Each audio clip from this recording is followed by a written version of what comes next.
श्री स्वामी समर्थ. स्वामी समर्थ सेवा मार्गात काम करत असताना आपण यथाशक्ती एवढे जरी सांगितले की ताईंना, दादांना माझी एकच विनंती आहे, आपल्या घराजवळ श्री स्वामी समर्थ केंद्रात एकदा अवश्य जा. निदान दर गुरुवारी संध्याकाळी नैवेद्य आरतीला तरी नक्की जा.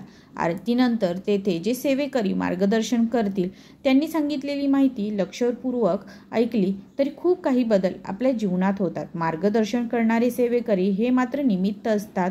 त्यामागील ऊर्जा ही श्री स्वामी समर्थ गुरुमाऊलींची असते. हे त्रिवार सत्य असते.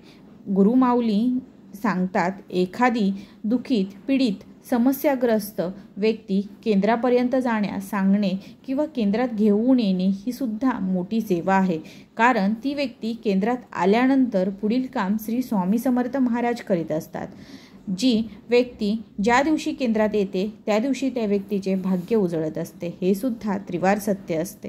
आपण गुरुमाऊलींचे सेवेकरी म्हणून पोस्टमनची भूमिका करीत असतो. पूर्वी पोस्टमन सुखाची, आनंदाची, दुःखाचे पत्र देत असतो. गुरुमाऊलींचे सेवेकरी म्हणून पोस्टमनची भूमिका करताना कुठल्याही दुःखित, पीडित, समस्याग्रस्त, रडत आलेला व्यक्ती केंद्रातून श्री स्वामी समर्थ गुरुमाऊली हसत आत्मविश्वासाने परत पाठवतात व सेवेचे फळ मिळाल्यावर ती व्यक्ती सेवेकरी होते.